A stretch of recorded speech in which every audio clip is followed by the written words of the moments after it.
Bueno,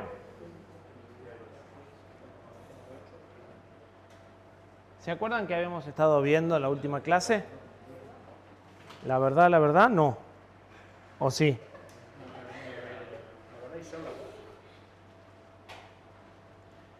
Habíamos estado viendo cómo se configuran los puertos de entrada-salida, ¿sí? Y habíamos estado siguiendo un ejemplo puntual de la Lucía que van a usar en el laboratorio, que es el LED 3 y la tecla 4. ¿Sí? Habíamos ido viendo todas las tablas por las que tenemos que transitar para llegar a saber realmente en qué dirección de memoria leemos el 1 que habíamos dicho en un principio que íbamos a leer en un bit cuando estaba la tecla apretada y dónde tenemos que poner el 1 para que se prenda el LED. ¿Sí? Como resumen, muy corto, habíamos llegado a que la tecla 4 está asociado al bit 9 del puerto GPIO 1. Teníamos 8 puertos GPIO. Y el LED 3 está asociado al bit 12 del puerto GPIO 1. Eso quiere decir que la tecla la tenemos que configurar como una entrada y el LED como una salida. Para eso teníamos el registro DIR, el registro de dirección. Si escribíamos un 1 en el bit 9 del registro DIR 1, lo íbamos a poner, en realidad lo tenemos que hacer en este. Si ponemos un 1 en el bit 12 del DIR 1, vamos a ponerlo como salida. Y si lo dejamos en 0, que es su valor de reset, va a estar como entrada. Esto después de que habíamos configurado el terminal, las resistencias de pull-up, la función, etc. ¿Sí? Esto ya es cuando lo estamos usando como una salida y entrada digital. Después, para saber el estado de una tecla, teníamos varias opciones. Tenemos un registro que se llama PIN, en donde leemos el bit 9 y nos dice el estado de la tecla 4. Para eso normalmente tenemos que hacer una máscara porque el resto de los bits no me interesan. De hecho, a 3 de distancia en el 12 voy a ver el estado del LED también. Además de esto, podía usar el registro B42 en donde iba a ver al bit que me interesa como el bit menos significativo y todo el resto en 0. Este registro ocupa un byte, o si no, el W42, donde lo voy a ver acompañado de 31 ceros. ¿Sí? Cuando lo buscamos acá, son los bits menos significativos del byte o de la palabra. Acá está en la posición que le corresponde a lo que habíamos dicho, al 9. Para prender el LED, como es el 12, tenemos que poner el bit 12 en 1, depende de la parte eléctrica, si cuando ponemos un 1 se prende o cuando ponemos un 1 se apaga. Si hay un transistor y el transistor es un NPN, invierte y entonces tenemos que poner al revés. Pero en nuestro caso, gracias a Dios, ponemos un 1 y se prende.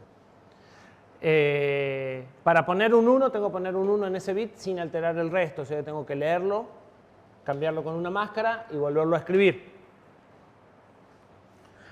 Y con un 0. Las alternativas son varias.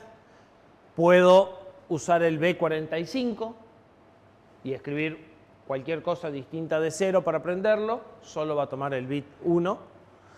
En realidad cualquier cosa no. Cualquier cosa que tenga el bit 1 en 1. Y cualquier cosa que tenga el bit 1 en 0 para apagarlo.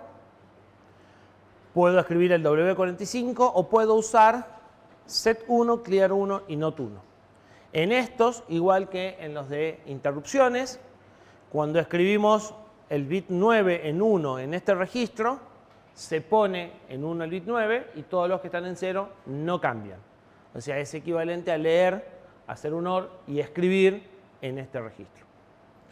Cuando escribimos un 1 en este, se pone en 0 ese bit y el resto no cambian. Es equivalente a leer, hacer una máscara con la inversa, un AND con la inversa y volver a escribir.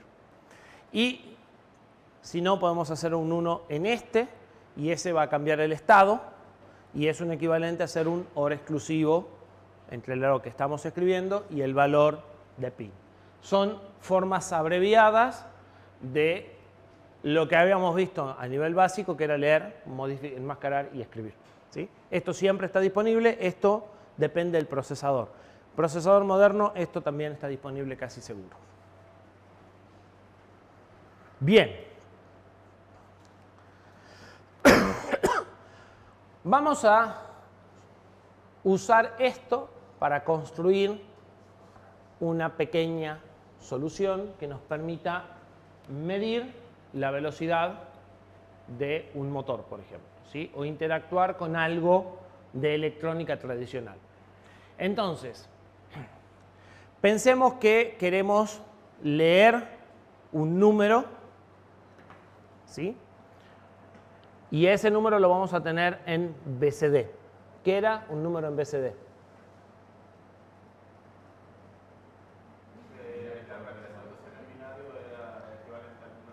Era un número binario, pero que iba del 0 al 9 únicamente, ¿sí? Y cada dígito decimal lo manejábamos en binario, ¿sí? Si voy a manejar números del 0 al 9, necesito ¿cuántos bits para manejar un número BCD? 4. ¿Cómo puedo leer un número BCD del exterior? Bueno, podría poner 4 botones o 4 llavecitas, ¿sí? Y leerlo con 4 bits. Con lo cual, lo hacemos entrar a 4 pines y lo definimos, ¿sí? Como 4 bits de entrada. Claramente nos convendría que esos 4 bits estén juntos, o sea que sean en GPIO 7, 8 y 9, 0, 1 y 2, y no que estén desparramados, porque después de leerlo encima los voy a tener que reensamblar. ¿Sí? Bien. Vamos a suponer que el GPIO 0 está entero y disponible, ninguna de las dos cosas ocurre, y entonces vamos a usar del bit 0 al 3 del GPIO 0, para que sea fácil, ¿sí? Entonces, los 4 bits menos significativos van a ser entradas y los otros 4 van a ser salidas para que nosotros informemos un número BCD.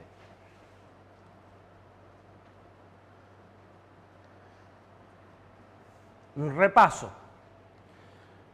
Tenemos que, y esto se lo suelen olvidar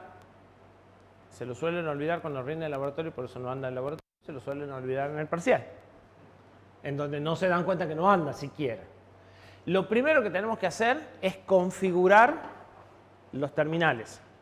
O sea, tenemos que decidir qué terminales llevan pull-up, qué terminales no llevan pull-up, cuál función de las 8 que tiene el terminal vamos a usar. Vamos a usar la de GPIO, pero lo tenemos que decir. Y eventualmente el slew rate y las otras pavadas que habíamos visto. Todo eso se configura en el registro SF-SP del terminal que corresponde. Y si recuerdan, el GPIO 0, el bit 0 de GPIO 0 no estaba necesariamente en el bit 0 del puerto 0 o en el terminal 0 del puerto 0. ¿Sí? Había una tabla al medio que me decía, esto está en tal terminal. Esto se configura en función del puerto y terminal y después nosotros operamos en función del bit y GPIO. Son 4 números, a veces coinciden, a veces no. ¿Sí? Bien, suponiendo que todos estos están asociados a la función 0, que es bastante habitual, tenemos que poner en el campo modo del registro SFPI el valor 0, que es la función. Eso es un número del 0 al 7, porque tenemos 8. Tenemos que decidir si vamos a poner pull down o no. En general no ponemos pull down. Tenemos que decidir si vamos a poner pull up o no. En las entradas, en general, vamos a poner pull up, aquí hay casos que no hacen falta.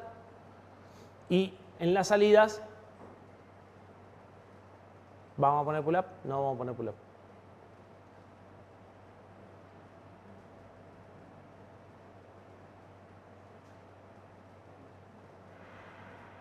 Ya discutimos esto el lunes. Y la conclusión era...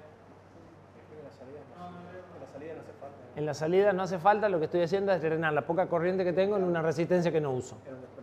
¿Sí? Y en las entradas depende.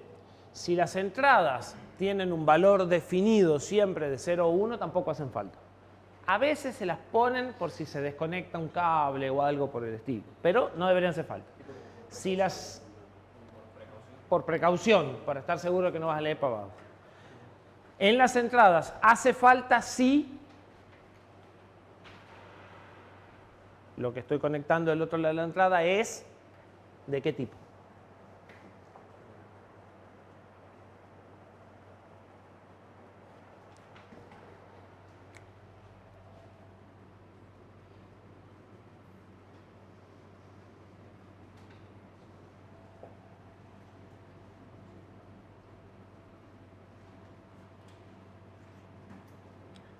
¿Esto alguna vez lo vieron?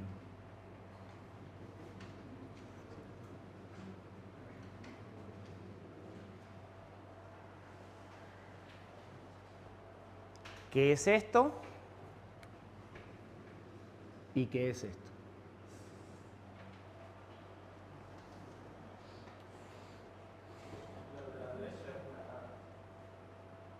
La de la derecha es una AND. No necesariamente.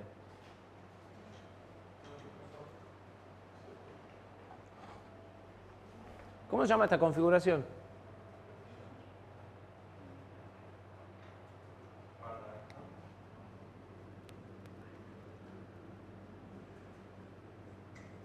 ¿O no? ¿No lo vieron nunca? Me suena.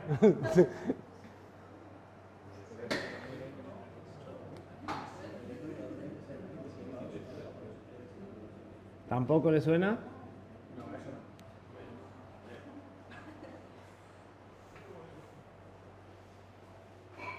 Esta salida, que depende de cómo se le esté usando, puede ser push-pull o totem-pole, es una AND. Pero esta salida tiene una particularidad. Esto es la salida de la AND, ¿sí? Y en realidad una OR va a tener algo parecido. El punto es que uno de estos dos transistores siempre está en corte y el otro está en saturación. Y eso implica que esto está conectado a la tensión de posfuente o está conectado a masa. Eso quiere decir que no queda flotante, o sea, o pongo 5 o pongo 0, definidamente. ¿Sí? Si yo tengo una salida de este tipo, ¿necesito una resistencia de pull-up? ¿Sí? ¿Para qué? Para evitar que la entrada con todos los transistores o bien esté conectada directamente a la fuente o esté conectada a la. La entrada de un micro tiene una impedancia de entrada del orden de los megaohm. Es decir, que a los fines prácticos vos podés pensarla como un cable que no da a ningún lado. No hay ningún problema en que ese cable quede conectado o a VCC o a 0. El problema es que ese cable, en realidad, de este lado tampoco esté conectado a ningún lado. ¿Sí? Entonces, esto lo podés conectar acá sin ningún problema. Y no te hace falta resistencia pull-up, porque lo que vos querés es que esto tenga un valor definido siempre, o 0 o 1. Y esto tiene un valor definido siempre, 0 o 1. Porque o uno conduce o el otro conduce. ¿Sí? Esto es la salida de una compuerta normal. Pero podemos tener algunas compuertas que tienen este tipo de salida. Esta sí la vimos, se las di yo. ¿Cómo se llama?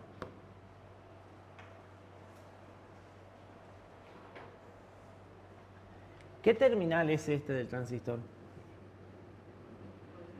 El colector, bien, por lo menos reconocemos la salida. Y esto entonces se llama salida a colector abierto. Es lo que nos permite poner 2 o 3 en paralelo, que cualquiera produzca interrupción, pero que no haya cortocircuito. Pero para que esto ande, esto pone el 0. Cuando vos saturás este transistor, esto se va a 0 y se conecta a masa. Pero no pone el 1. Cuando esto cuando esto se corta, este cable queda al aire. Y tengo un cable al aire en las dos puntas y eso es lo que no tengo que tener. Entonces, ahí entra la resistencia de pull-up. Que la podría tener acá, que la puedo tener en cualquier lado, obviamente, porque es un cable. ¿Sí? Esta resistencia sirve para poner el 1 cuando acá hay una impedancia mucho más grande que esta resistencia. Entonces, decimos que no circula corriente y que esta tensión es aproximadamente esta. Cuando esto se pone en saturación, perdón, esto se hace una impedancia mucho más chica que esta y esta tensión pasa a ser aproximadamente la tensión de masa. Y con eso ponemos el 0. Entonces, las resistencias de pull-up las necesitamos cuando tenemos salidas a colector abierto o cuando tenemos lo que veíamos recién, un botón que se comporta exactamente igual que la salida a colector abierto. Pone el 0, pero no pone el 1. ¿Sí? ¿Está claro? Van a encontrar más de un parcial que les pregunta, dado este tipo de salida, ¿cómo configura la entrada? Si ponen resistencia pull-up donde no hace falta, menos algo. ¿Sí? En una salida de esta, ¿podemos poner la resistencia pull-up? Sí, no vamos a romper nada. Lo que yo les decía, la podemos llegar a poner por precaución de que este cable se corte, se desconecte o algo por el estilo, y bueno, saber que no voy a tener una tensión flotante. ¿Sí? Pero no me hace falta. Es una precaución media extraña. En esto, si no lo pongo, no anda. Así de simple. ¿Sí? Espero que haya quedado claro el tema de la resistencia pull-up. Si no, pregunten. Claramente no lo volvemos a discutir a esto, o sea, ya...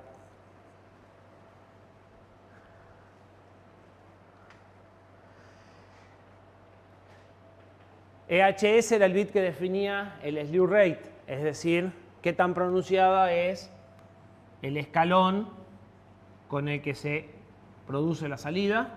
Si es una entrada, no me interesa, porque la slew rate solo se aplica a salidas. Y nosotros normalmente vamos a usar pendiente de salida media, que es una buena práctica, entonces lo vamos a dejar en 0. Esto nos haría falta cambiarlo únicamente si nosotros necesitamos que esta salida cambie muy rápidamente. El ESI, ¿qué era el ESI?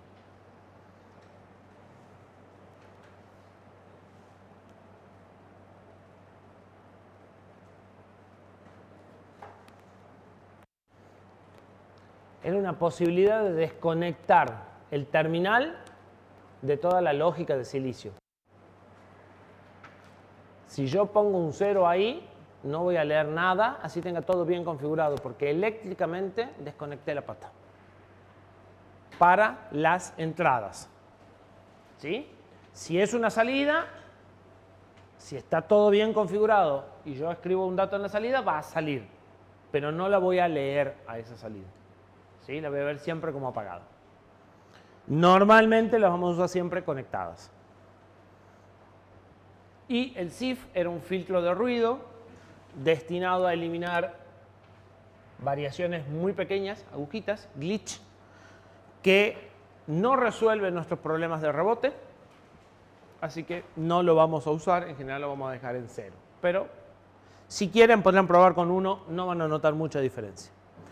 En resumen, cuando vi qué valor le tengo que asignar a cada uno de los campos, fui a la tablita y me fijé cada campo en qué bit está. Lo que tengo que escribir es esto para las entradas. ¿Sí? Y para las salidas habrá alguna diferencia. Con eso configuro el terminal eléctrico, que es la primera parte. A continuación tengo que configurar los GPIO. En los GPIO voy a utilizar una función que no repasamos recién, pero que comenté, que era la máscara para operar con algunos bits sí y con otros bits no. ¿Sí? ¿Se acuerdan que había una máscara y un pin enmascarado que me permitía leer o escribir una parte del registro y dejar el resto como estaba. ¿Sí? ¿Se acuerdan? Me suena. Nosotros normalmente leemos y escribimos en el registro pin.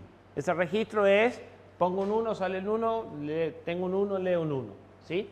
Es el registro que está asociado bit a las salidas.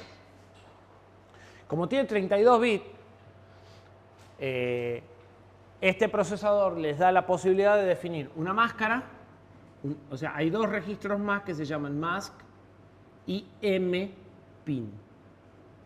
Entonces, ustedes pueden, en lugar de leer y enmascarar cada vez que operan con este, pueden en hardware escribir la máscara en este registro, leer este y él ya les devuelve enmascarado por hardware. ¿Sí? Y en este lo vamos a usar. Entonces vamos a enmascarar, nosotros vamos a usar 8 bits, 4 para entrada, 4 para salida, y el resto lo vamos a enmascarar y eso nos va a evitar, nos va a permitir manejar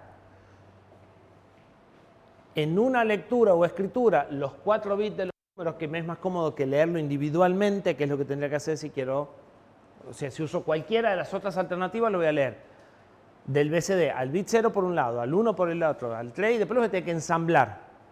De esta forma yo voy a poder leer los 4 bits o escribir los 4 bits de una sola vez sin preocuparme por el resto. ¿Sí? ¿Se entiende?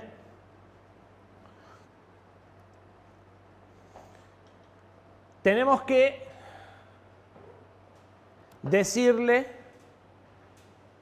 qué bits son entradas, qué bits son salidas.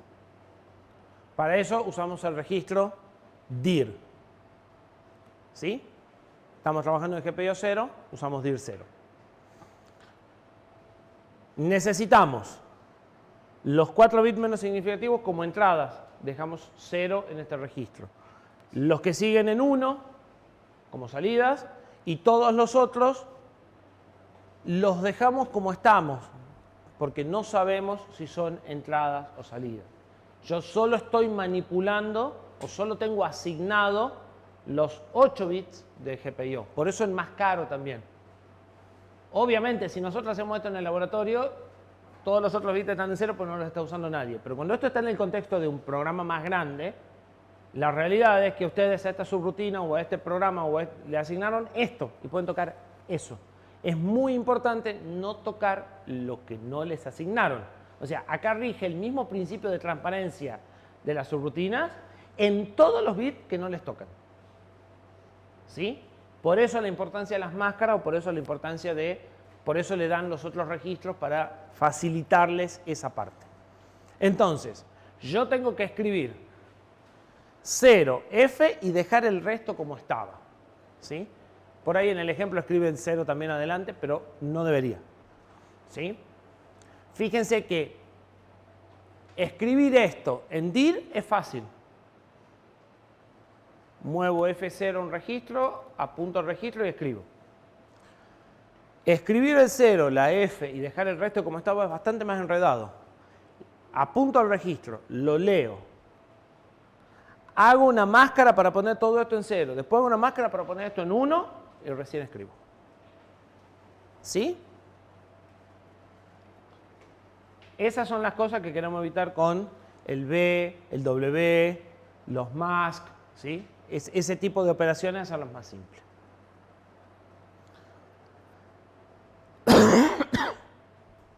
Bien. Supongamos que ya está todo configurado. ¿Cómo hago para?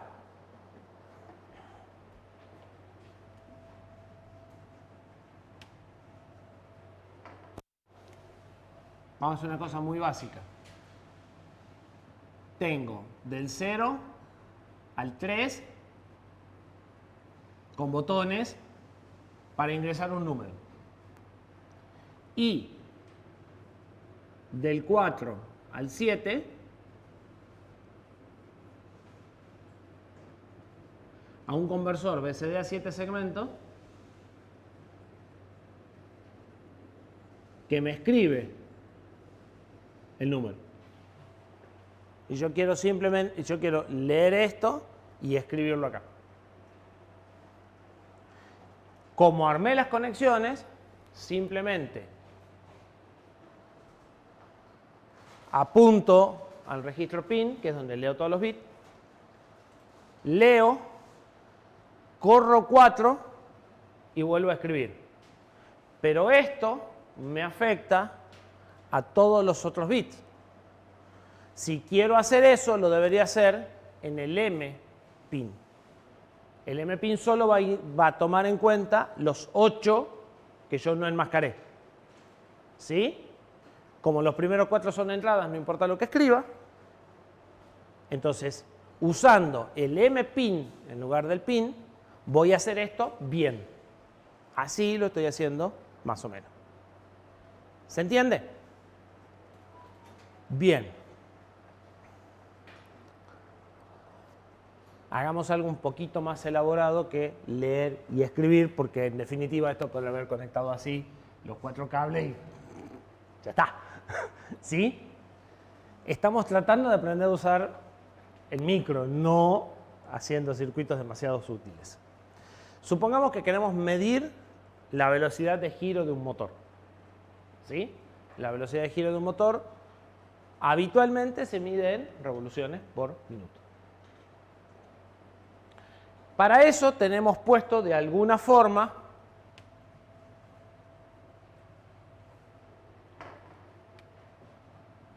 en el eje del motor algo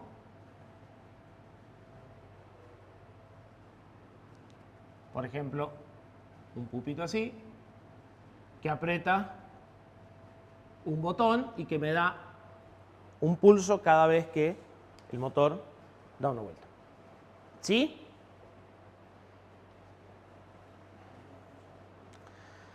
Sabemos que la velocidad mínima del motor es parado. Y la velocidad máxima del motor será de 3000 RPM.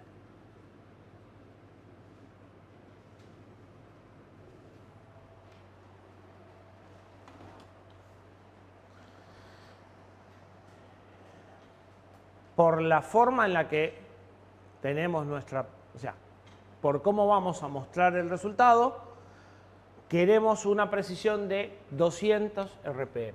¿Qué quiere decir una precisión de 200 RPM?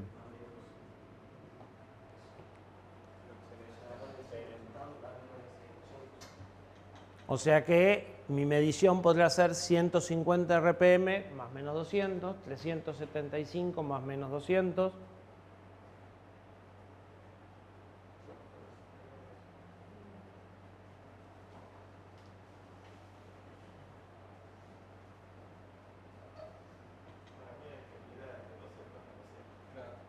Si quieren poner la palabra exacta, no sería precisión, sería resolución.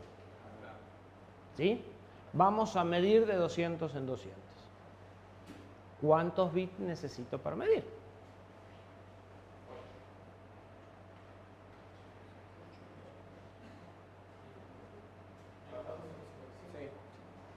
¿Por qué hasta 255? Lo mismo hacen en los parciales. ¿Hasta cuánto tengo que medir? ¿De cuánto en cuánto? ¿Cuántas divisiones tengo?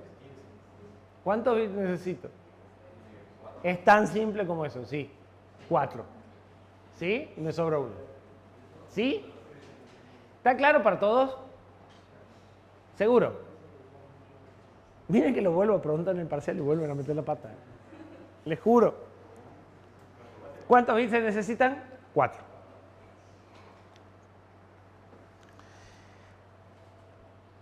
¿Cuánto tiempo tengo que contar las vueltas para que sea fácil? Si yo cuento las vueltas la cantidad adecuada de tiempo, el número que cuente va a ser exactamente mi representación de las vueltas por minuto. A ver, pongamos un ejemplo. Medimos de 200 en 200. ¿Sí? Eso quiere decir que el valor binario Borremos esto y grabemos el pizarrón, si les parece.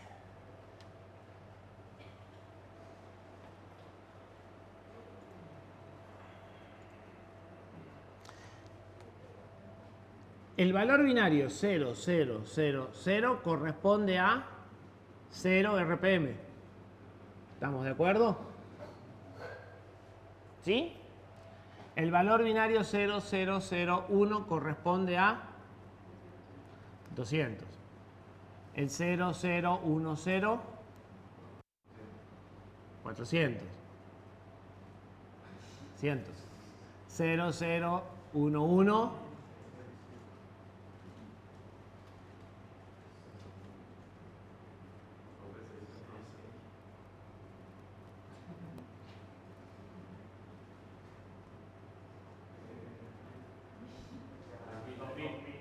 3000. Y me sobra uno. Podré medir hasta 3200. ¿Sí? No. No me sobra ninguno. Es del 0 al 15.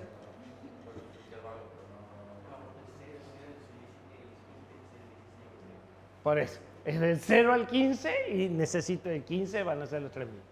¿Estamos de acuerdo? Si yo cuento una cantidad adecuada de tiempo, voy a lograr contar, si estoy en 200 RPM, 1, si estoy en 3000 RPM, hasta 15, y entonces no voy a tener que hacer ninguna adaptación entre lo que cuento y la velocidad que quiero mostrar. ¿Se entiende? ¿Está claro eso? Bien, ¿cuánto tiempo tengo que contar?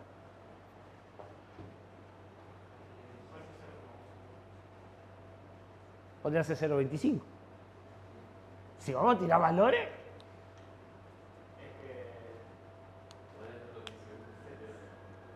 ¿Qué es lo que querés conseguir con la ventana de tiempo?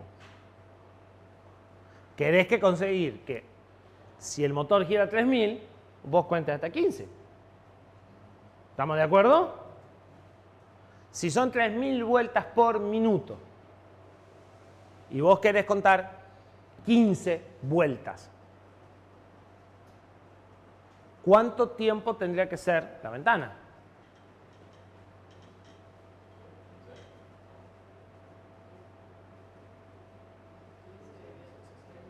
¿15 dividido a 3000?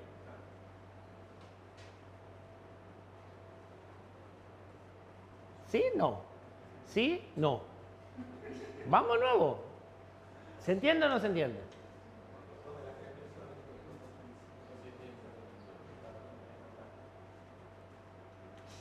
Fuerte. ¿Seguro? Entonces, si yo cuento el doble de tiempo, voy a contar más y después voy a tener que dividir. Y si cuento menos, voy a tener que multiplicar. Pero si uso justo la ventanita de tiempo, es fácil. Entonces, cuento durante 0,3 segundos y directamente este valor lo multiplico por 200 y ya tengo mi valor de RPM. ¿Están todos de acuerdo? Bien.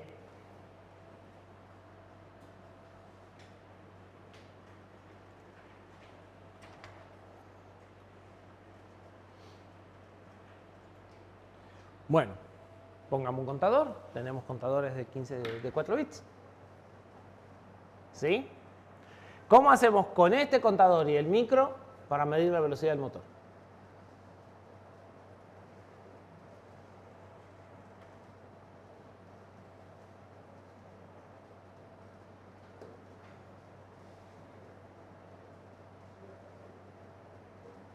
A ver, hay algo obvio.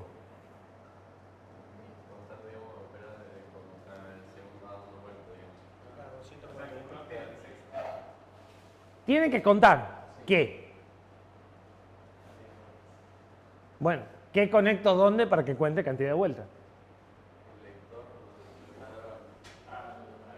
Esto, acá. ¿Estamos de acuerdo? Bien. ¿Qué más tengo que hacer?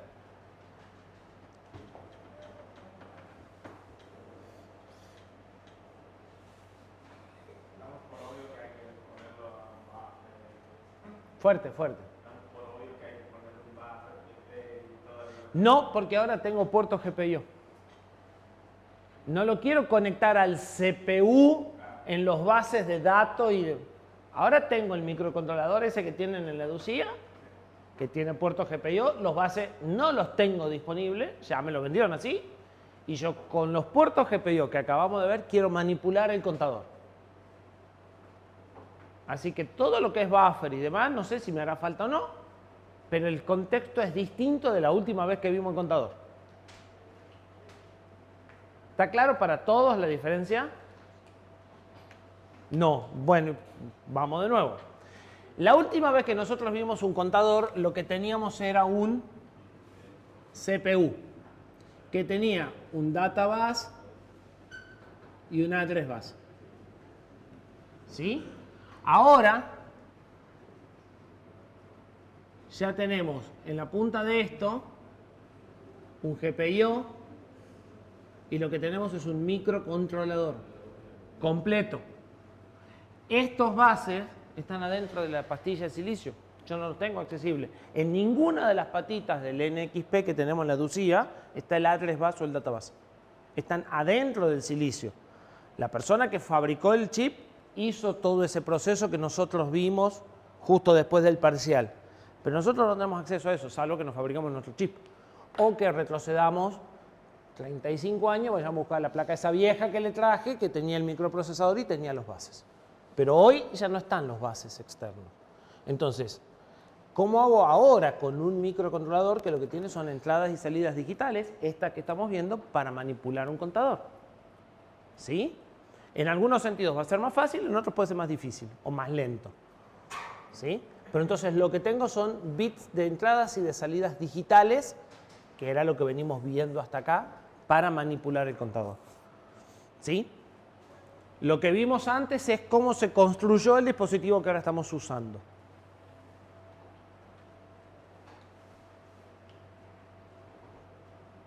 ¿Qué más conecto?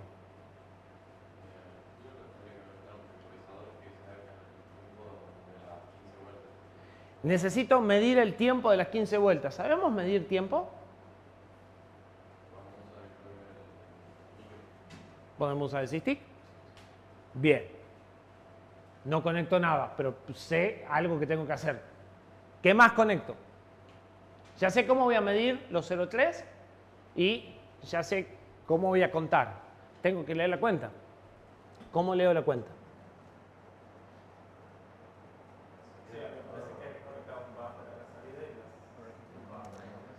¿Para qué poníamos un buffer acá? ¿Cuál era el objetivo del buffer? Que como eso es un bus, solo cuando yo quiera leer al contador, el contador mande los datos y nos genere un cortocircuito. Y para eso además le tenía que asignar una dirección. Y decirle, bueno, vos vas a estar en la dirección 25. Cuando yo lea la dirección 25, vos mandame los datos. Si yo lo que tengo son bits de entradas salidas digitales, ¿necesito un buffer? Ya está puesto adentro el buffer. ¿Sí? Yo puedo conectar esto directamente a una entrada digital y ya está, no pasa nada. ¿Sí? ¿Sería conectado directamente a 4 puertos del GPIO? Igual que las 4 llaves que habíamos estado discutiendo recién. Saco las 4 llaves y conecto los 4 bits de salida del contador. Y esas salidas son push-pull o colector abierto. ¿Tengo que dejar la resistencia de pull-up? ¿Las puedo sacar?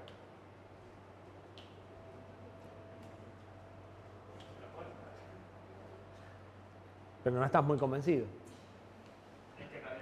Yo pregunto, en diseño lógico, ¿en algún momento agarraban un chip de estos, lo ponían en un protoboard y hacían algo? Ya no. Bueno, listo. Sí, encima, perdón. Ok. Les tiro un dato. Si ustedes ponen acá un LED, ¿se prende o se apaga el LED? Entonces no, porque si acá pongo un LED y se prende y se apaga, quiere decir que esto está largando 5 volt y 0 volt o 3,3, lo que sea, y entonces ya no me hace falta la resistencia de pull-up. ¿sí? Esas salidas son, y de hecho ese es parte del problema porque necesitaba un buffer. ¿Sí? Esas salidas son normalmente totem pole. Bien, entonces conecto esto a GPIO 0, GPIO 00, 01, 02 y 03. Y de preferencia en ese orden. Si no, los bits después me van a quedar cruzados y yo esto lo quiero interpretar como números. ¿Sí? O sea, no son un solo bit que prendo algo. ¿Qué más tengo que hacer? Yo conectaría el carry out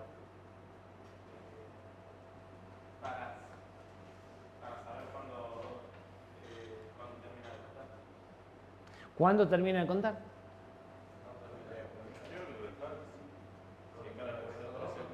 Día 1. ¿Cuándo termina de contar? No me interesa si llegó a 15 o llegó a 3. Me interesa que se cumplió el tiempo. Yo mido en un tiempo fijo y el valor de cuenta me dice la velocidad. El carry out me serviría para saber si están dando más de 3000. No me lo pidieron, pero podría ser. ¿Sí? Podría poner el carry out y decir si al final de la ventana tengo carry out, esto está girando a más de 3000 y me salí de escala. ¿Sí? Bien. ¿Qué más conecto? Load, ¿me hace falta?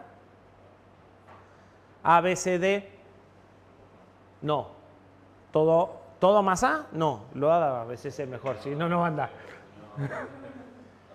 Clear, ¿me hace falta? Yo diría que es bueno empezar arrancando en cero, ¿no? Sí, eso es lo que decía, digamos.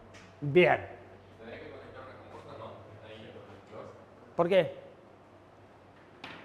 Lo pongo en cero y lo dejo en 1 en lugar de ponerlo en 1 y dejarlo en 0. No manejo por software.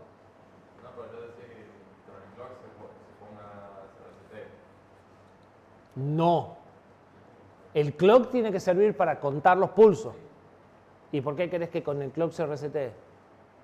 Porque para que el siguiente clock cuente, digamos, ahí. No te entiendo. El clock tiene que... No te hace falta el clock, lo podés hacer asincrónico. O sea, vos subís la señal de clock y después sacás la señal de clock. Perdón. Subís la señal de clear, sacás la señal de clear y listo. Claro, un bit de salida, un GPIO de salida lo voy a usar para controlar clear. Pero clock no hay en ningún lado. O sea, conforme tengo los GPIO para prender un LED, con uno de esos lo voy a conectar acá. La única diferencia es que acá lo voy a tener siempre en 1 y voy a poner en 0 para borrar y lo voy a poner en 1 porque la entrada es invertida. ¿Sí? ¿Y qué más? Uno de los enable por lo menos. O sea, yo debería decidir por software cuándo quiero que cuente y cuándo no. Entonces, arranco la ventana, lo pongo a contar, paro la ventana, le digo que deje de contar y después leo. ¿Sí? ¿Se entiende? Bien. Entonces necesito eso. Tengo el sensor que entra al clock, el enable este que está a BCC, porque es guión bajo, no, porque es enable, así que tiene que estar en 1. El otro enable lo mando yo por software. El clear lo mando yo por software. El load y los 4 bits. Estos 4 de entrada, estos de salida. ¿Sí? Y es tan simple como eso la conexión, cables. A menos que esto sea de 5 volt y esto sea de 3,3. Pero en principio conecto directamente. No necesito nada. El load... Sí, el load debería... No hace falta que esté conectado. El load no hace falta que esté conectado.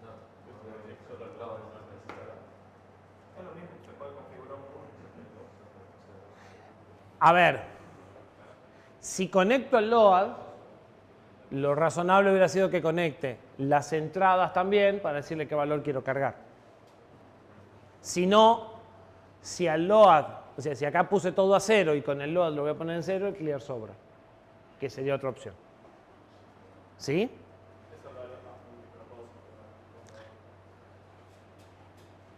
Sí. Sí. Bien. Algoritmo. Lo discutimos recién. Ya sé. Si yo las leo en la diapositiva, todos duermen. Si les hago pensar un poco, más o menos los tengo despiertos.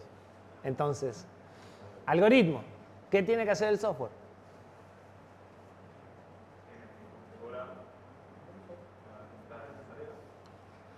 Tiene que configurar todo. O sea, todos nuestros programas siempre van a tener la forma de inicialización, lazo infinito. ¿Sí? O sea, todos nuestros programas tienen cosas que hacen una vez y cosas que hacen cíclicamente. Acá tiene que configurar cada uno de esos terminales, como ya discutimos en la clase anterior y hoy volvimos a repasar, y tiene que configurar los 4 bits de abajo como entrada y los 3 bits de arriba como salida. Bien. ¿Y nada más?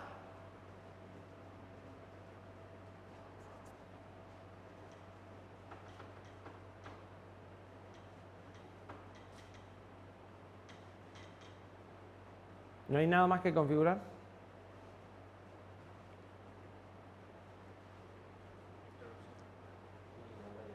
Dejemos un hueco y empecemos en el lazo entonces. Siempre podemos ir y completar si nos damos cuenta que falta algo. ¿Qué tiene que hacer el algoritmo?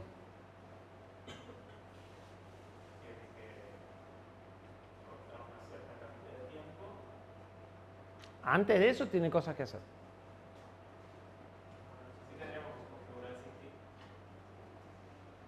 Bien. Dijimos que íbamos a tener una ventana de tiempo y que la ventana de tiempo íbamos a usar el SysTick. Entonces, en la configuración de acá, además del GPIO, también vamos a necesitar configurar el SysTick. ¿Sí? Bien. Y ahora, en el lazo, ¿qué es lo primero que tenemos que hacer?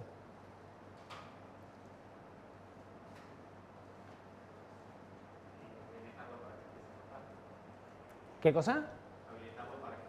Yo haría algo antes de habilitar lo que empiece a contar. Asegurarme que esté en 0. ¿Sí? Entonces, primero lo pondré a 0. Después lo habilito. Después, inmediatamente después, largo la ventana de tiempo. O largo la ventana de tiempo y lo habilito, o lo habilito y largo la ventana de tiempo, pero las dos cosas tienen que estar juntas sin nada al medio. Lo que pasa entre una y otra es error. Error de medición. ¿Estamos de acuerdo? Lo ideal sería si pudiera hacer las dos cosas juntas, en la misma instrucción. No se puede. Listo. Pero lo más pegadas posible. Y de ahí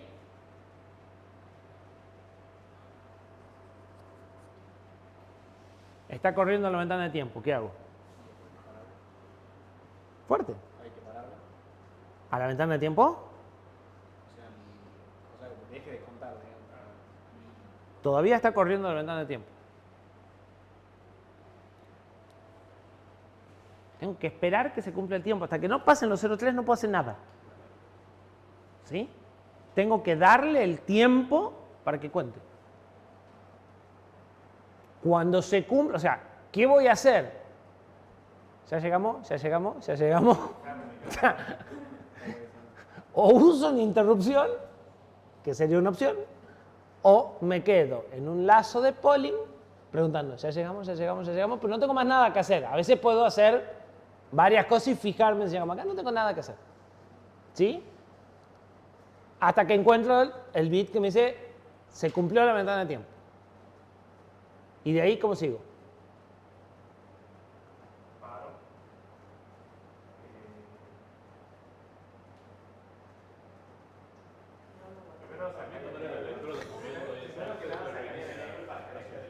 De a uno, de a uno.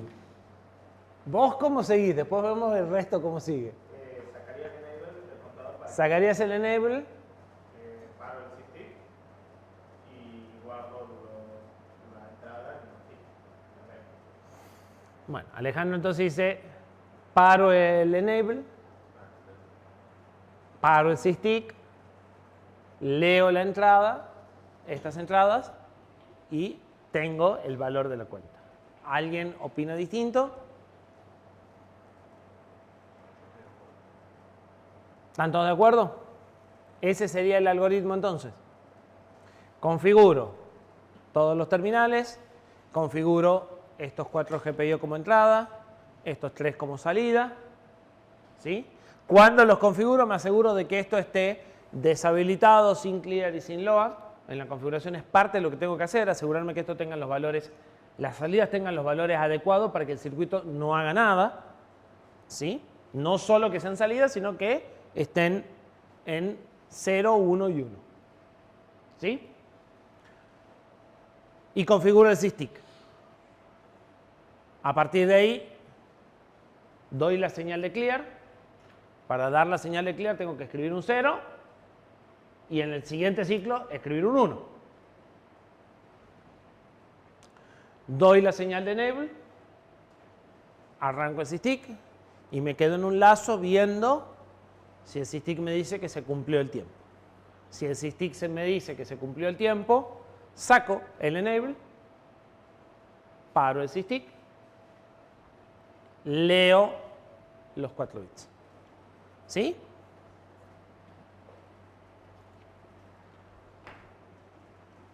Bueno, seguramente este dice lo mismo. Configuro los registros SFSP para decir la parte eléctrica de los terminales,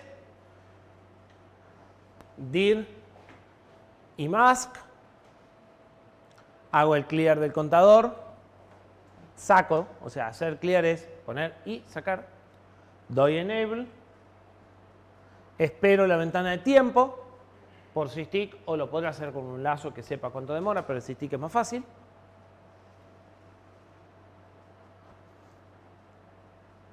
Paro sacando el enable, leo el contador y lo muestro. ¿Sí? Suponiendo que el pin del enable y el clear estén en el mismo registro, yo cuando saque el 0 del clear, ¿puedo poner al mismo tiempo el 1 del enable?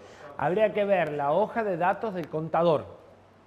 El contador te suele dar unos diagramas de tiempo que te dicen cómo se tienen que mover las líneas para que eso funcione. En general, sí. Lo que va a suceder es que por ahí no cuentes, o sea, si vos haces el cambio de los dos juntos, podría suceder que pase un ciclo de reloj y recién lo cuentes, digamos. Pero a la velocidad a la que estás contando tampoco sería un problema muy grave. O sea, es muy probable que haya un tiempo desde que vos das el enable hasta que realmente empieza a contar los flancos del reloj, ¿sí? Y también es muy probable que el clear trabaje en el flanco. Entonces, en el momento en el que vos lo pasaste de 1 a 0 se hizo el clear y en el momento que lo pasaste de 0 a 1 ya no importa, ya está borrado. Pero para ver ese detalle bien, tendrías que agarrar la hoja de datos del integrado y ver la forma de onda que está generando. Si vos escribís en el mismo registro, las dos señales cambian aproximadamente en el mismo T. Si querés estar tranquilo, lo hacen 2 T distintos y ya está. ¿Sí?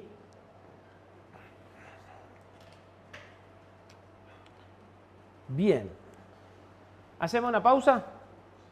Igual quedan 4 diapositivas. Después de la pausa dijimos.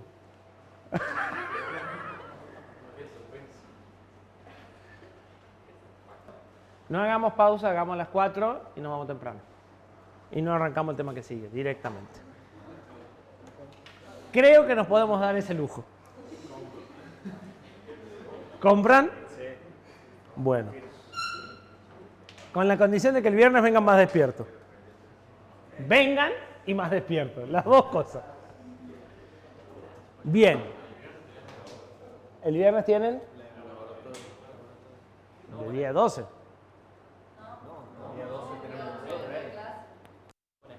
Ah, el viernes tienen el laboratorio. Bueno, vengan despierto igual. No importa si soy yo el que está acá adelante o no.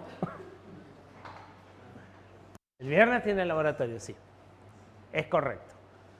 A ver, van a ver estos mismos códigos con algunos detalles que si los entienden les van a hacer la vida más fácil. Y si no los entienden, escriban ustedes sus propios códigos porque van a tener que corregirlos para la evaluación. El punto es, y GPIO. Las dos cosas. Ven interrupciones y GPIO. El laboratorio trata de las dos cosas. El laboratorio que falta trata un tema que todavía no vimos, que son timers, que son contadores de estos metidos adentro del micro para contar revoluciones, tiempos u otras cosas. ¿Sí? Vamos a volver a discutir la ventana de tiempo, ese tipo de cosas. De nuevo, una vez más. ¿Sí? Ese es el último laboratorio. Este laboratorio trata de interrupciones y de GPIO. Les decía, hay un montón de bits que deberían de sentarse a ver y de direcciones que deberían de sentarse a ver en el laboratorio. Los códigos están hechos para que sea razonablemente fácil adaptarlos sin meter la pata. Entonces van a encontrar un montón de nombres simbólicos para los valores para que ustedes directamente sumen un nombre si quieren poner un bit o saquen el nombre si no quieren poner el bit y entonces se manejen con los nombres como hicimos recién, con el ESI, el SH y no el bit 1 o el bit 7 o el bit 4 en el registro este. ¿Sí? La notación no es una notación a la que estén acostumbrados, entonces les va a costar por ahí un poquito absorberla. Pero si lo hacen, tomar un código viejo y corregirlo va a ser mucho más rápido y va a andar con mucha menos probabilidad de falla que si hacen lo que venimos haciendo, es decir, agarro la tabla, me fijo este bit, voy, lo paso a hexa y entonces escribo 0x0050 en el registro tanto. En eso seguro van a meter la pata. ¿Sí? Entonces, la forma en la que están escritos los códigos es para que sea más fácil no equivocarse. Cada bit, o sea, hay nombres, por ejemplo, el ESI es igual, si es el bit 7, a 1 corrido 7. Esto es un número que solo tiene el bit 7 en 1. Si a este número le suman el EHS, ya saben que tienen esos dos bits en 1. Entonces, de esa forma, estás leyendo lo que querés configurar sin pasar por la tabla.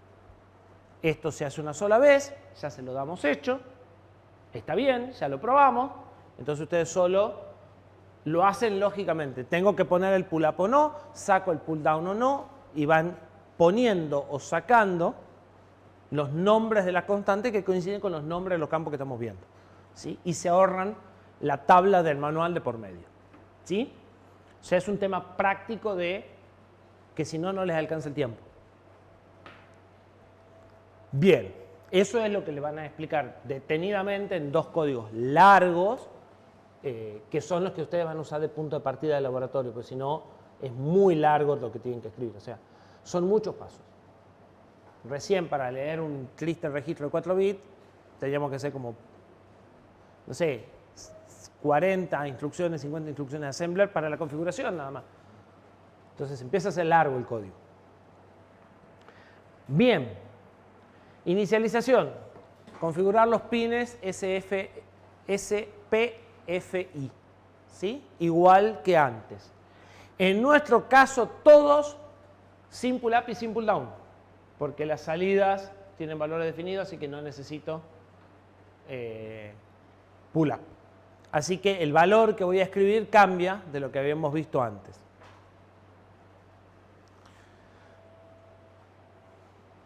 Fijar 7, 6 y 5 como salidas, todo el resto como entradas. En el registro DIR 0. Enmascarar para solo leer los 7 bits que me interesan a mí.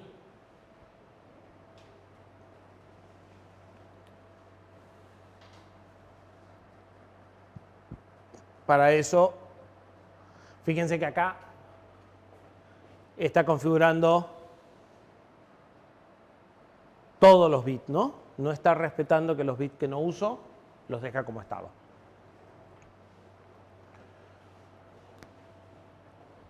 Apunto a la máscara.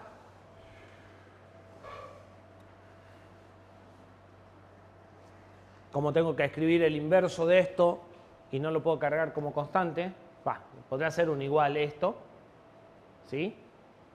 Si se acuerdan, no podía poner números constantes que tuvieran tantos unos. Entonces, pone el 7F, que es el inverso, y lo niega. La opción sería un LDR1 igual 0xFFF80. ¿Sí? Y lo guardo en el registro de máscara. Y a partir de ahí voy a operar no con pin, que sería lo habitual, sino con mpin.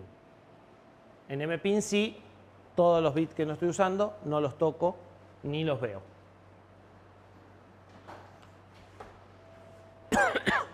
Estas serían las secuencias que escribo para parar, contar y parar y resetear.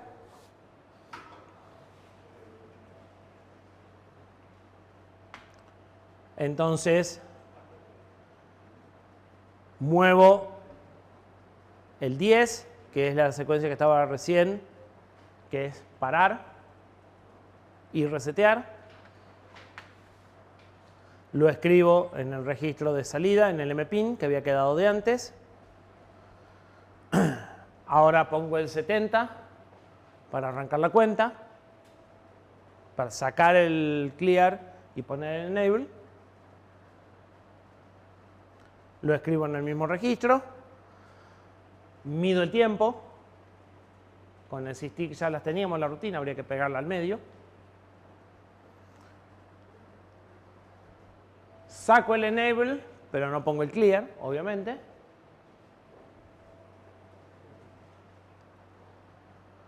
Lo guardo. Leo el valor del contador. Y enmascaro, porque cuando leí acá, me vino el 30 este de control pegado. ¿Sí? Los otros bits no, porque los tengo enmascarados, pero como en la máscara incluye a esto, entonces en esta lectura viene 30 y el valor que tenga el contador. ¿Sí?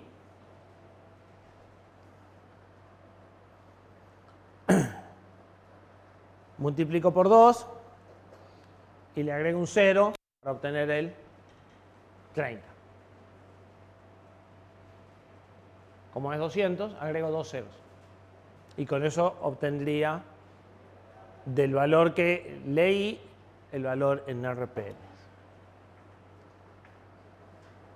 Y repito.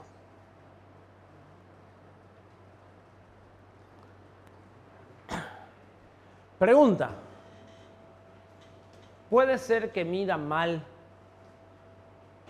por el tiempo que pasa desde que arranco la cuenta hasta que arranco el contador o desde que se completa la ventana de tiempo hasta que paro el contador? ¿Sí? ¿Están todos de acuerdo?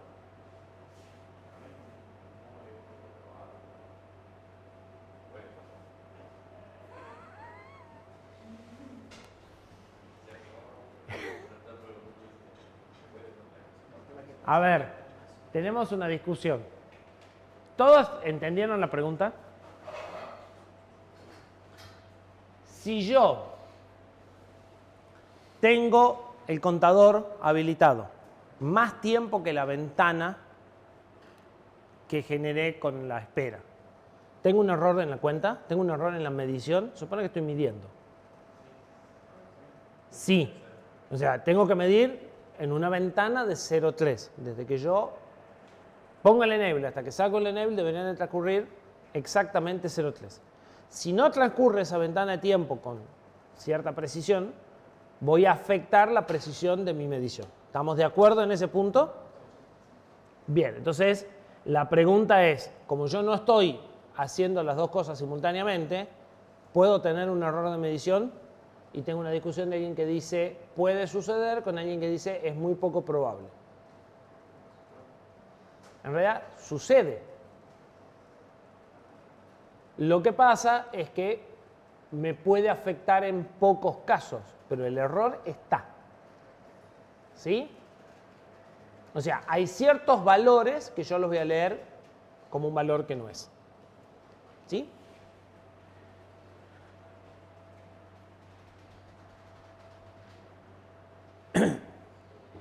¿Se puede solucionar? ¿Sí? Se puede mejorar. Pero siempre que lo hagamos por software, no lo vamos a poder solucionar. No importa. Son dos cosas distintas. El error en tu ventana de tiempo, o sea, vos, si tu ventana de tiempo no mide 0,3, cosa que seguro no mide 0,3, mide 0,29999 o 0,3000001, pero no mide 0,3. Si tu ventana de tiempo tiene un error, afecta a la medición. ¿Estamos de acuerdo? Pero además acá tenés otro problema, que es que la ventana de tiempo es exacta y vos te estás demorando en arrancar y parar el contador una cantidad de tiempo respecto a esa ventana exacta. Entonces tenés dos errores. ¿Sí? Podés mejorar el tiempo que pasa, pero si lo seguís haciendo por software, no lo vas a resolver al segundo error, no al de la ventana, sino al mirar la ventana y prender el bit, mirar la ventana y apagarlo. Si lo hacen por software no lo van a resolver nunca. Eso solo se puede resolver si la ventana por hardware arranca y para el contador por hardware. ¿Sí? Porque el software lleva tiempo. Entonces, la única posibilidad de eliminar ese componente de error es haciéndolo por hardware. Los contadores que vamos a ver al final nos van a dar esa posibilidad. Generar la ventana por hardware, habilitar y deshabilitar por hardware y obtener un valor que se contó exactamente en la ventana que marque el hardware. Solo me va a quedar el error de mi medición de tiempo, digamos. O sea, el error de que la ventana no mide 0,3. ¿Se entiende? Ahora, para lo que estamos hablando, son extremadamente pequeños, ¿sí? Un procesador corriendo 204 MHz en 300 milisegundos de espera, el error es despreciable.